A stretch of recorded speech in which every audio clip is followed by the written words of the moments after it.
Fernández e deixamos Ourense para falar deste asunto que nos ocupa todos os xoves pola tarde. Que tal, moi boas? Nusca Chursa, como estás? Hola, que tal? Moi boa tarde. Xa non fai falta que chove en Ourense, xa chove aquí todo. Sí, Mi madre, que maneira de partes. caer agua nas calles de Santiago. Que sí? Unha barbaridade. Pero é moi bo e necesario que o fagan neste tempo. Sí, claro. O mal tempo no seu tempo é bo tempo. Despois que respete. Ti daslle tamén o deporte? Sí.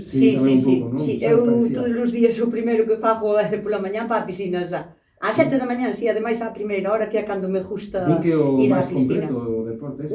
Eu necesito, non sei se vou para escoitar as miñas burbujas ou se me relaja simplemente nadar. Eu penso que son as burbujas da Non te estás preparando respiración. para as Olimpiadas, logo? Pensei que sí. Non teño tanto tempo. Non teño tempo, pero levo toda a vida, o sea, podía dicir que levo indo á piscina casi a diario. O sea, non é unha moda, desde os algo que 14 se leva anos, así. non. Eu á piscina levo indo moitos anos, moitos, todos os que teño casi. Pois imos practicar o deporte de coidar a nosa horta. Veña, É un va. deporte que nos encanta Que nos todos os encanta xoves tamén. pola tarde. Pois imos.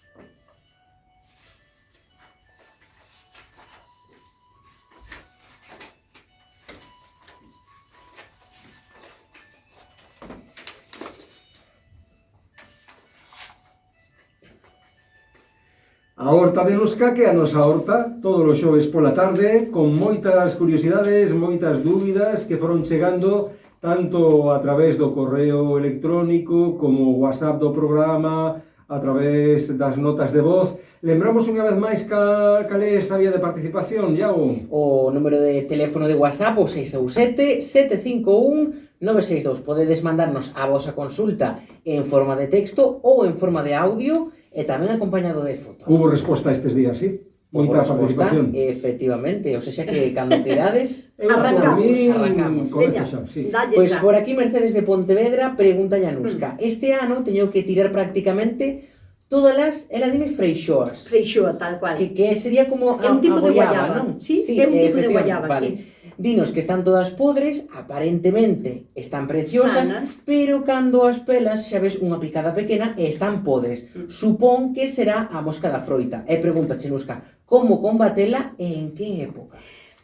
Mira, vou ter que pensar que este ano está pasando algo moi grave con isto, o sea, que eu penso que se vai a convertir en un problema que vai haber que atallar de outra maneira, porque a cantidad de consultas que teño sobre o mismo tema é alucinante. O sea, trátase da mesma mosca, a Ceratitis capitata, a chamada mosca do Mediterráneo, cando que Mercedes dicía a mosca da fruta, que non pense a xente que é esa mosquiña chiquirritina que está no frutero na casa cando está unha fruta moi madura. Esa non é, porque esa non pon os ovos na fruta, só vai por a atracción do olor que desprende a fruta cando se está madurando, non? Esta pájara estáse instalando de moi boas maneiras nas nosas terras. Unha porque, aínda que esteamos no inverno, non fai unha temperatura como para que se deite a dormir. O sea, que pode facer como ciclos vitales un 7 ou 8 ou 9 ao ano, cando o normal serían 1 ou 2. Pero é que aquí temos fruta desde febreiro, xa empezamos a ter fruta, seguimos, e agora seguimos pois cas freixoas, as naranxas que están madurando, os aguacates, e todos ben dañados por isto. É verdad que por fora vese como sana, pero unha pequena petadiña, porque a mosca esta ten como unha cánula ovopositora que pon o ovo xusto, debaixo xusto da piel. Cando o fruto empeza apenas aínda a querer madurar, pero ela xa se sinte atraída por ese aroma, non? Entón pon os ovos, marcha, e os ovos cando eclosionan, alimentanse, van crecendo, van mudando en dentro da fruta. Por eso, cando abres a fruta, está como podre, porque xa comeu o bicho. Claro, come e deposita ali tamén, fai a digestión completa. E despois, bueno, cae ao chan, pupa, convertese outra vez en mosca e volve a empezar o ciclo. É unha pesadilla, de verdade. O que ten que facer vai a ser o mismo tratamento, só que en diferente época. Primeiro, recoller todos os frutos e non compostalos. Se ten un porquiño, que llos dio ao porquiño. Pero non se compostan porque senón estás cambiando as pupas e as larvas de sitio. Pero na composteira van a seguir vivindo. Entón, ou os tiramos á basura ou, recollémolos e tirámolos. Neste caso, a a freixoa, o sea, o árbol da freixoa, sí que lle caen follas, así que tamén temos que limpar, cando lle caen as follas, recoller as follas do chan e da mesma maneira, polo mismo motivo que se poden esconder entre as follas, vámolas a tirar á basura. E despois, temos, mira, cando empece a madurar a fruta, podemos botar aceite de nin ou caolín. O caolín é moi bo, pero na nosa zona, dependendo de pa que fruta, non nos é tan eficaz, porque o caolín é unha arcilla blanca que como que despista a mosca, porque queda como coberta de un barro, bueno, así blanquiño, non? Oculta un pouco o aroma. Que pasa? Que con unha pouca de chuvia, o caolín cae ao chan. Entonces aquí, agora mesmo, no inverno non é moi boa cousa, nin no otoño. Entón, aceite de nin, que penso que vai a ser o mellor. Tan pronto como empece a haber flores para o ano, xa ten que poñer trampas con feromonas. O sea, cando empecen a andar por ali as femias e os machos, que se sintan atraídas e quedan como atrapadas dentro da trampa de feromonas. E despois, sempre é moi interesante plantar flores e plantas aromáticas, porque van a atraer tanto paxariños que nos van a axudar un pouquinho, porque hai paxaros que comen insectos, e despois tamén se atraen sífridos e crisopas, que non van a comer a mosca, pero sí se alimentan de larvas, de pequenas larvas, e poden nos axudar moitísimo, sempre, as flores e as plantas aromáticas a combatir este problemón. Porque, ademais, unha vez que están dentro da fruta, xa non lle temos que facer. Non hai un veneno que entre dentro da fruta e depois é comestible para nós. É mellor tirala. Entón, temos que atacar a mosca. É unha puñeta. É difícil, sí. É difícil, é complicado. Máis cousiñas, Diego? Antes falabas tamén que xa temporada de aguacate, decías, Sí, non? Pois sí. por aquí a seguinte consulta ten que ver. Dinos, naceume un aguacate nunha maceta. Sí. Cando é o mellor momento para trasplantalo na horta? Mira, a cuña de aguacate é unha cousa que é tan fácil de que germine que, a ver, a xente fai un montón de ilusión de dicir, germinou, me teño a cuña do aguacate moi grande que me botou. Fai reunión de veciños para que vayan todos a ver aí o aguacate. Pero que realmente tiran os caroxos de aguacate ali nunha esquina da horta e prenden igual, que dicir, logo van a botar raíz, son moi bons de prender. Que pasa? Que non vai a ser productivo hasta dentro de 10, 12, 15, 18 anos, porque é o que lle leva a un frutal desde pepito, desde cuña, ser productivo. Entón, cando é a mellor maneira para trasplantalo? Cando acabe o riesgo total de heladas, o sea, na primavera tardía, en marzo ou abril, dependendo de onde se hasta incluso en maio, lle diría, sabes? Que lle busque un sitio moi resguardado, porque o aguacate, sobre todo nos seus primeiros anos de vida, é moi delicado, sobre todo ao vento do norte, e a ventos fríos e a heladas. Entón, ten que poñerse en un sitiño donde estea a resguardo.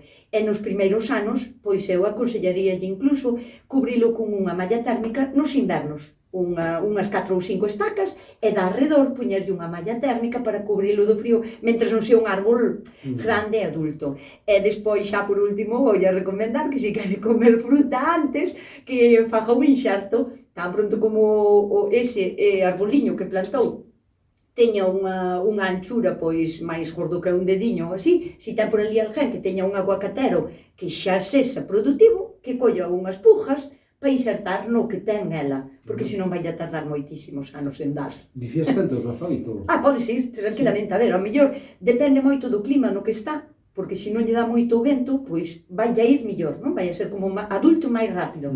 E despois tamén lle vai a influir moito que teña outros árboles de arredor, porque o arboliño en 4 ou 5 anos vai empezar a botar algunha flor, non? O que pasa é que lle vai a costar moitísimo polinizarse, pero se ten polinización cruzada de árboles que hai relativamente cerca, ao mellor pode dar incluso antes, pero que, bueno, que con 12 ou 15 anos que tarde en dar fruto, non é ninguna, está, sí, dentro do límite normal. Máis cousiñas que chegaron por aí, Iago? Por aquí preguntan, podo usar o produto da foto que nos achega para matar uns bechos verdes que me comen as verduras? O que pon aquí na imaxe é bicarbonato de potasio, non? Sí, bicarbonato potásico, é absolutamente non. Mira, o bicarbonato potásico é un tipo de sal, é alcalino, o sea, como o seu nome indica, bicarbonato, usámolo para baixar a acidez, non? Cando temos un ardor de estómago ou así, tomamos bicarbonato, porque contrarresta a acidez. Entonces, como é unha cousa que contrarresta a acidez, po que se usa normalmente é como fungicida para os hongos, porque os hongos teñen que vivir en un entorno ácido, e o bicarbonato vai a fastidiar e non se anclan ben. Neste caso, para bichos ou bichería verde ou así, se tives un bicho deses e lle botas xusto encima un puñadiño de bicarbonato, vai non a desecar, pero que se o ves casi che consello que o quites cos dedos ou cunha pinza se che dá así un pouco de repelús, porque tiñas que botar xusto encima e que non se movera dai, non é efectivo para nada. Entón, eu doulle outras alternativas, claro, se quere, por exemplo, xabón potásico, aceite de nin, dependendo da planta que sexa na época do ano, porque o nin pode queimar as follas se son delicadas e dá o sol, ou un macerado de allo, que para este tipo de lagartas verdes dos repolos vai moi ben, porque xa o ácido que ten o allo, pois xa lle vai a valer. E senón tamén un pouquiño de vinagre blanco, estou me referindo con un pouquiño a, non sei, 100 mililitros por litro, o sea, e botarlle tamén vinagre blanco, que lle vai a ser máis eficaz que o bicarbonato. Tomou boa nota a nosa compañía, a nosa amiga, seguro que sí, a ver se lle dá resultado. E buscamos máis respostas a curiosidades e dúbidas. Lorena de Compostela di que ten unha pregunta nova para Nuska. Nova? Nova, a ver. En realidade, máis ca unha. Empezamos. Vale. Polo que indaguei por internet, creo que unha planta de acelga que teño na miña horta urbana ten a chamada varíola da acelga. Mándoche foto. Levo tempo quitándolle as follas que teñen os puntiños, pero non a dou saneado de todo. Con respecto a isto, pódense comer igual as follas que teñen poucos puntiños? Despois vamos por partes. Punto por punto. Vale, vamos punto por punto. Mira, sí, é a viruela da acelga, o sea, mirou e máis se asesoroulle ben nesta ocasión. É un tipo de enfermedade moi común en este tipo de plantas que se chaman quenopodiáceas. É complicado de dicir, Mentras o saibas dicir ti que eres a profesional da cousa. Quenopodiáceas. Quenopodiáceas. Moi ben, moi ben, Antón. A ver, é rápido. Quenopodiáceas. Joder, genial, Antón. Quenopodiáceas. Pois que son as algas, se lle vai a gustar a palabra, se verás. Mañá abro o programa así. Quenopodiáceas.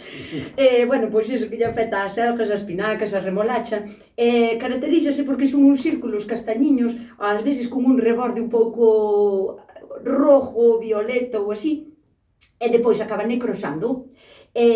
O que fai é que lle impide totalmente facer ben a fotosíntesis, non? Que se poden comer? Totalmente sí, o sea, si está moi chea desbota, pero non che vai a enfermar a ti, non é unha cousa que nos vai a afectar a nós, pode a comer. Pero o que tería que facer de verdade é quitar todas as follas, pero aínda que só deixe as dúas de 2 centímetros de abaixo, porque recupera, a selga volve a sacar follas novas. Que as desbote e que non as bote a composteira, porque é un virus, co cal só estaría cambiando de sitio. Este tipo de virus favorecelle moitísimo o contacto coa humedade continuo. Aquí temos un montón. Entonces, como podemos facer? Temos que separar o que é do chan, da humedade do chan. Entón podemos poñer como un pequeno acolchado de palla seca, para que a humedade non contacte tanto ca selga, para intentar de curala. E despois, pois eso, vamos ao bicarbonato potásico que nos preguntaba antes a outra persona, pois uns 5 ou 7 gramos por litro, ben batido para que non se lle atasque o flus-flus, e que lle bote o flus-flus do bicarbonato. Pode lle botar cada 3 días, sin problema, nas follas sanas, e todo alrededor, porque ao cambiar o pH ao hongo non vai a ser capaz a seguir reproducíndose. Entón, hasta que quede latente de todo, o sea, que nos morra. Pois, que máis? Con iso xe lle respondemos a esa segunda pregunta de hai algo que se lle poida facer á planta para curalo dunha vez por todas. Esa resposta sería a correcta, non? Sí. E dinos, ademais da tal varíola, creo que a coitada da acelga ten algo novo agora. Ten unhas manchas marronciñas claras que non sei que son. A ver se me podes axudar co novo expediente X da miña horta urbana. Grazas pola axuda. Ai, miña pobre, que ten... Mira, é que non ten nada que ver, ademais, unha enfermedade ca outra, porque esta foto segunda que manda, vese claramente que é un gusano minador. É un tipo de gusanos... Tantos tipos de gusanos moitísimos, ya, é unha pasada. É un tipo de gusano que en vez de comer a folla por fora ou arredor e facer un circuliño, o que fai é métrese entre capa e capa da folla e come no interior. Entón deixa como unha coberturiña de plástico que vai facendo como un circuito e non sale para o exterior, co cal é complicadísimo botarlle un tratamento a este bicho polo mismo motivo que o da mosca. Se están dentro da fruta, non hai nada que non lle chega nada. Neste caso, o minador vai a pasar o mismo. Sí que hai venenos, pero eu, pois, podo cho recomendar, se o tes nun limoeiro, nun naranxeiro, que é un árbol, e que queres que dure moitos anos. No caso dunha aselga, se non é capaz de erradicar o problema, mandaríalle arrancala, que total unha aselga pode nos valer 10 céntimos unha plantiña nova, e sustituir, sabes? O sea, volver a poñer outra nova que non estea enferma, claro. Que non estea afectada, porque é complicado, o dominador nunha aselga é complicado. Pois xa está respondido todo, non? O que comentabas Esta tamén. consulta, sí. Pois veña, imos con outra. Outra máis, mira, acabo de toparme por aquí Nusca unha que penso que pode estar relacionada coa que contestábamos ao comezo das freixoas, que en Mercedes de Pontevedra, outra consulta dela, que nos di, creo que estas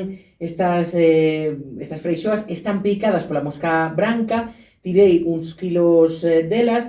Como se fan as trampas? Non sei se lle respondeches antes ou hai outra? Non, hai outra cousa máis que se pode facer. De feito, mira o problema que hai, porque a cantidad de consultas sobre o mismo tema, sabes? Freixoas, naranxas, mandarinas, o sea, que está atacando un mogollón. A parte de todo o que lle dixen antes a outra compañeira que falou antes, que é o mismo problema, non é mosca blanca, Bueno, ao mellor ela chamalle mosca blanca, pero que nin é a mosca blanca que se conoce por mosca blanca, nin a mosca en sí é blanca. O sea, hasta unha muller que as tiña na súa horta díxenlle, por favor, a ver se eres capaz a coller unha, para poderla enseñar. E foi capaz a collerme unha. Teño aí jardada para poder enseñar, porque é moi pequeniña, pero negra. Entón, como se fai a trampa? Vouche dar como unha receta para facer un líquido. Serían 200 mililitros de agua e outros 200 de vinagre de masán. Un pouquiño de levadura de viana, o sea, de levadura de panadeiro fresca, e unha cucharada de azúcar ou de mel ou así. Iso vai a fermentar e vai a potenciar o cheiro do vinagre de masán. Como son mosquitos que queren vinagre, o sea, queren olor a masán, van a ir aí. Faille a botella uns buretiños moi chiquitins, que non entren outros insectos, que só entre esta mosquiña. Pois eu creo que xa coa última consulta por esta semana, Iago, podemos ir rematando. Outra máis, pensaba que dices que será a última. Pois mira, vou buscar unha así pequenina, por exemplo esta. Teño a miña amiga Patri que ten as mandarinas como empezando a pudrir e cando vas a abrilas, sorpresa, teñen bechos brancos. Claro, é o mesmo tema de hoxe, non? Sí, además, sí, acaba. Pois mira, dinos, eu xa lle dixen que a explicara, a mosca da froita, porque lle escoitei a Nusca. Agora, ven a miña pregunta, cando hai que poñer as trampas cromáticas? Bueno, a cromática neste caso non é que lle faja moito, porque sí que se sinte atraída polo amarillo, pero recoméndolle que cando estea en flor o naranxo para o ano que ven, que poña as de feromonas, e tamén esta dosis que acabo de dar. Mira que o problema que acarrea que está un mogollón de consultas. Sí, o gasache de consultas do mesmo. Pero é o mismo, o sea, pomos aqueles, e os bichiños son así tal cual, pequenos e blancos, sin unha cabeza aparente, parece que teñen punta nos dous lados. É moi común, o sea, é a mesma mosca. Ceratitis capitata, vamos a aprender o nombre ben, o mosca do Mediterráneo. Capitata. E como era outra palabra que aprendemos hoxe? Ui, a mí xa se me... Quenopodiacias. Quenopodiacias. Estamos ampliando o vocabulario. Moi ben, genial. Con Nusca Chousa, cada tarde de xoves, onde pasamos consulta a todas aquelas dúbidas, curiosidades, anécdotas que queirades saber sobre o mundo vegetal. Un mundo fascinante que imos coñecendo así aos poucos con estas achegas de Nusca. Que tal foi por La Coruña, por certo, outro día? Na conferencia?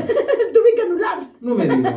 Sí, porque non se xuntou xente, pois non entendo moi ben o motivo, pero quedou anulada. Nada que pola tarde tiña outra aquí en Santiago, e vin dar a charla a Santiago, o sea, encantada. Pois nos encantados tamén de terte por aquí todos os xoves pola tarde, Nusca. Tamén eu. Ata a semana. Pois hasta a semana que ven, un bico. Un bico.